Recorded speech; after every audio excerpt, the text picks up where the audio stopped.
Vaguear é a natureza da mente. Você não é a mente. A mente brota e afunda. Ela é impermanente, transitória, enquanto você é eterno. Não há nada além do ser. Não importa a mente. Se a sua fonte for procurada, ela desaparecerá, deixando o ser inalterado. Então, não é preciso tentar controlar a mente? Não há mente para controlar, se você perceber o ser.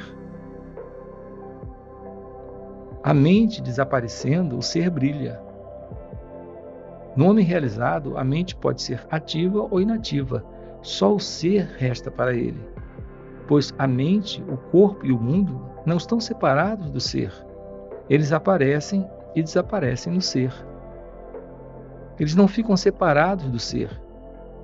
Eles podem ser diferentes do ser? Apenas esteja ciente do ser. Por que se preocupar com essas sombras? Como elas afetam o ser? O ser é o coração. O coração é autoluminoso. A luz surge do coração e atinge o cérebro, que é a sede da mente. O mundo é visto com a mente, isto é, pela luz refletida do ser. Ele é percebido com o auxílio da mente.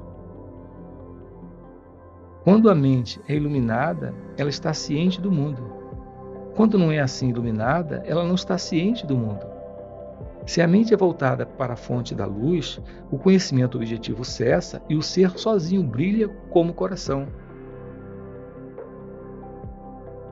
A lua brilha pela luz refletida do sol.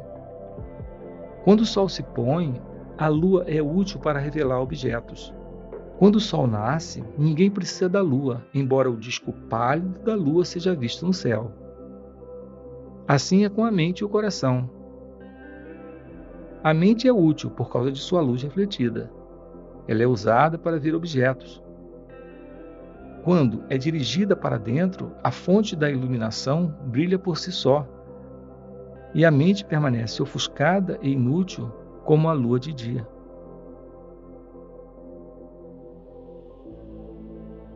Um sannyasi perguntou: dizem que o ser está além da mente, e ainda assim dizem que a realização é com a mente.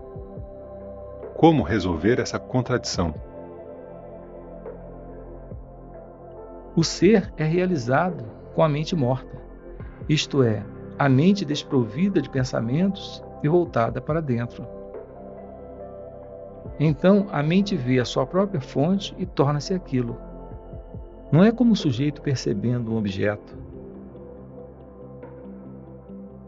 Quando a sala está escura, é necessário uma lâmpada para iluminar os olhos para reconhecer os objetos.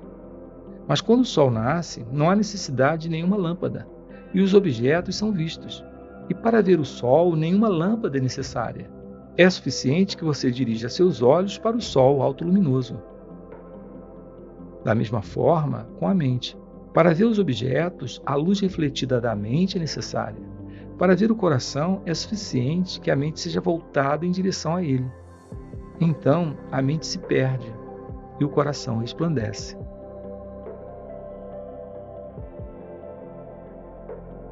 Como explicar os milagres descritos nas Escrituras? As questões espirituais não podem ser adaptadas ao racionalismo. A espiritualidade é transcendental. O milagre acontece depois da rendição. O segredo reside na rendição. Como alcançar o coração? Onde você está agora, que quer alcançar o coração? Você está separado do ser? Eu estou em meu corpo. Em um ponto particular ou em toda parte? Em toda parte. Eu estou expandido por todo o corpo. A partir de onde você se expande? Eu não sei. Sim, você está sempre no coração. Você nunca está longe dele para que você possa alcançá-lo. Considere como você está no sono profundo e no estado de vigília. Esses estados não são seus, eles são do ego. A consciência permanece a mesma e indiferenciada, do começo ao fim. Eu entendo, mas não posso sentir isso. De quem é a ignorância? Descubra. Tudo isso é tão difícil. A ideia de dificuldade em si é errada. Ela não vai ajudá-lo a obter o que você quer. Novamente eu pergunto: quem acha difícil? Eu vejo que estou voltando ao eu. Que você é sempre isso e nunca está longe disso. Não há nada tão simples como ser o ser. Não requer esforço nem ajuda. É preciso deixar a identidade errônea e estar em seu estado eterno, natural e inerente. Dizem que se deve receber instruções de um guru. A mera leitura de livros não é útil.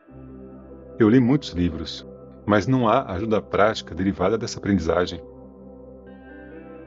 Por favor, diga-me o que devo fazer, como devo fazê-lo, em quais horas, em quais lugares e assim por diante.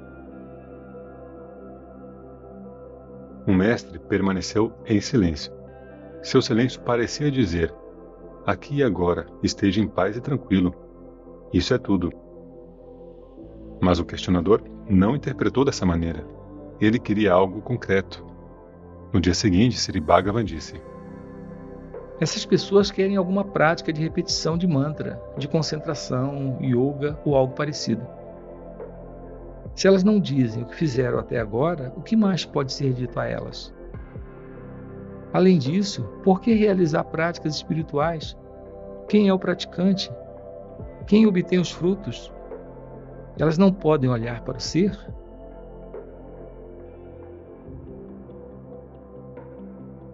Além disso, mesmo que instruídas por outros a praticarem austeridades ou concentração, essas pessoas fazem isso por algum tempo, mas estão sempre procurando algum resultado como, por exemplo, visões, sonhos ou poderes milagrosos.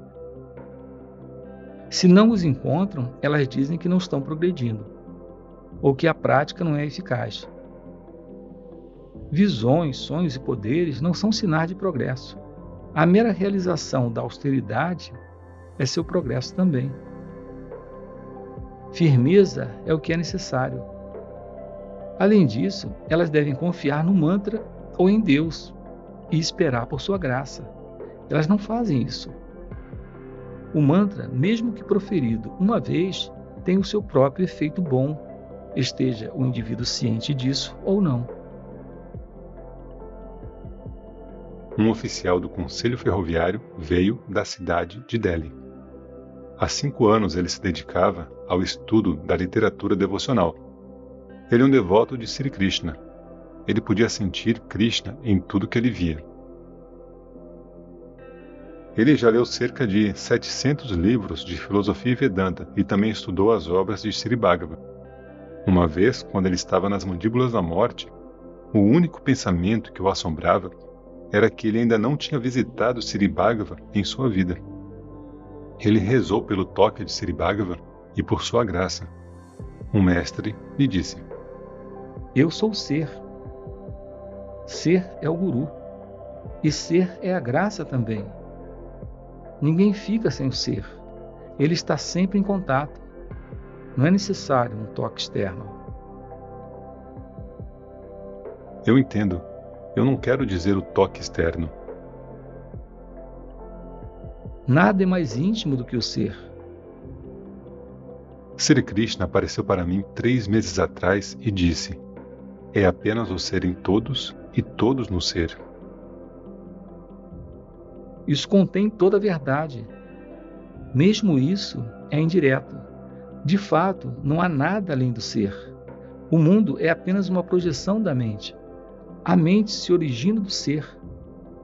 Então, só ser é o ser único. No entanto, isso é difícil de realizar. Não há nada a realizar. Esse é o estado eterno, puro, consciente e liberto. Ele é natural e eterno. Não há nada novo a ganhar. Por outro lado, um homem deve perder sua ignorância. Isso é tudo. Essa ignorância deve ser rastreada até a sua origem. De quem é essa ignorância? Do que se é ignorante? Há o sujeito e o objeto. Essa dualidade é característica da mente. A mente é do ser. Existem 9 métodos de ensinar o Mahavakya "Você é aquilo" na Chandogya Upanishad? Não, não é assim. O método é apenas um. O Dalaka começou ensinando a apenas o ser, ilustrando isso com o jejum de seu filho. Sati, o ser no indivíduo, é tornado óbvio pelo jejum. Esse ser é similar em todos, como o mel obtido de diferentes flores. Não há diferença no ser dos indivíduos, como ilustrado pelo estado de sono profundo. Surge a questão: se é assim, por que cada um não o conhece no sono? Porque a individualidade é perdida. Só restou o ser. Ilustra-se isso com os rios que se perdem no oceano. Se a individualidade é perdida, existe o ser? Certamente, como quando uma árvore é podada e cresce de novo. Esse é um sinal seguro de sua vida. Mas ela está lá, mesmo nessa condição latente? Sim, tome o exemplo do sal e da água. A presença do sal na água é sutil. Embora invisível aos olhos, ela é reconhecida por outros sentidos. Como se deve conhecer o ser? Por indagação, assim como um homem deixado na floresta de Gadara tornou a alcançar sua casa. Em evolução e involução, em manifestação e dissolução, somente o ser existe. A luz se funde no Supremo.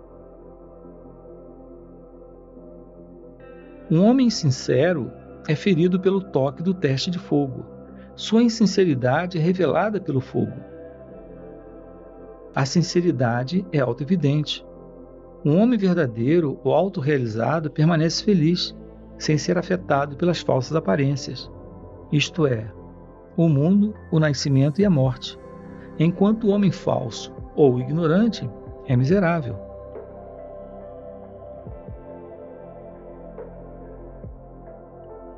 O Swami Yogananda chegou às 8 horas com mais 4 pessoas. Ele parece grande, mas gentil e elegante. Ele tem cabelos escuros, pairando sobre seus ombros. O grupo almoçou no ashram. Seu secretário perguntou como eu devo realizar Deus. Deus é uma entidade desconhecida. Além disso, ele é externo. Enquanto o ser sempre está com você, e é você. Por que você deixa de lado o que é interno e vai para o que é externo? Mas o que é esse ser? O ser é conhecido por todos, mas não claramente. Você sempre existe. O seu eu real é o ser. Eu sou é o nome de Deus. De todas as definições de Deus, nenhuma de fato é tão bem colocada quanto a declaração bíblica. Eu sou o que sou, no Êxodo. Há outras afirmações como eu sou Brahman, mas nenhuma é tão direta quanto o nome Jeová, que significa eu sou. O ser absoluto é o que é o ser, é Deus. Conhecendo o ser, Deus é conhecido. De fato, Deus é apenas ser. Porque há o bem e o mal. Eles são termos relativos. Deve haver um sujeito para conhecer o bem e o mal. Esse sujeito é o ego. Rastreie a fonte do ego. Ela se encontra no ser. A fonte do ego é Deus. Essa definição de Deus é provavelmente mais concreta e melhor compreendida por você. Assim é. Como obter bem-aventurança? Bem-aventurança não é algo a ser obtido. Por outro lado, você é sempre bem-aventurança. Esse desejo nasce da sensação de incompletude. De quem é essa sensação de incompletude? Investigue. No sono profundo, você era bem-aventurado. Agora você não é. O que se colocou entre aquela bem-aventurança e essa não bem-aventurança? Foi o ego. Procure sua origem e descubra que você é bem-aventurança. Não há nada de novo a obter. Você tem, por outro lado, que se livrar de sua ignorância, que o faz pensar que você é diferente da bem-aventurança. De quem é essa ignorância? É do ego. Rastreie a fonte do ego, então o ego é perdido e a bem-aventurança permanece. Ela é eterna. Você é aquilo, aqui e agora.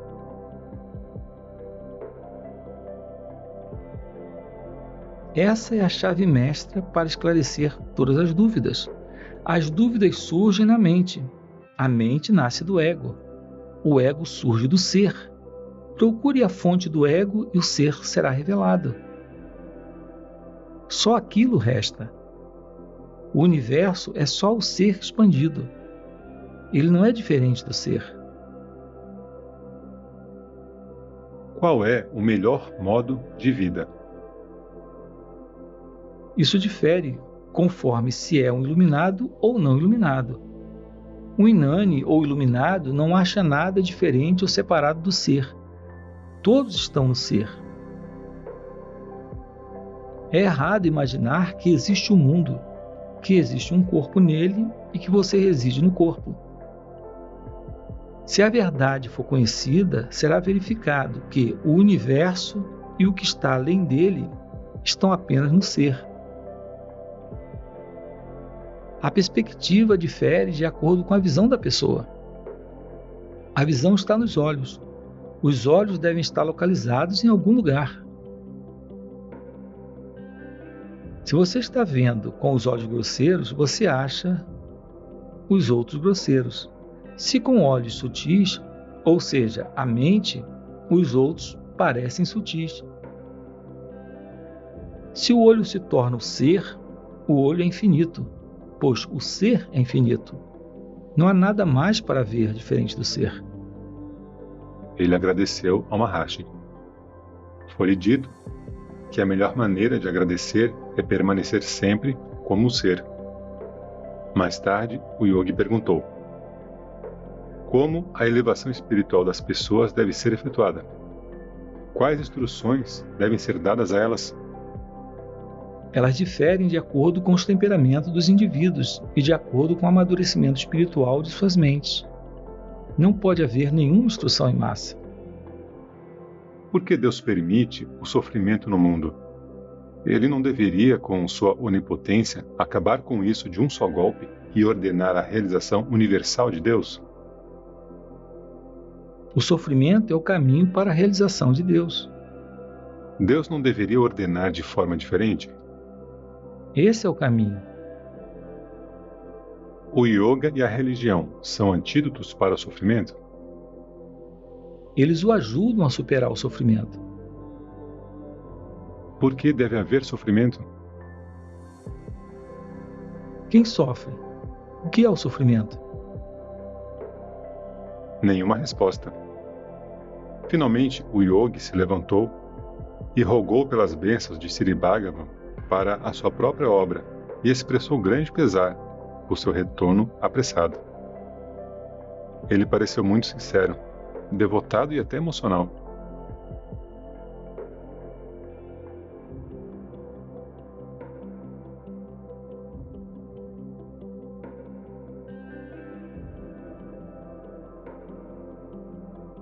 No texto Ribhu Gita está escrito que eu permaneço fixo enquanto inúmeros universos, tornando-se conceitos em minha mente, rodam dentro de mim.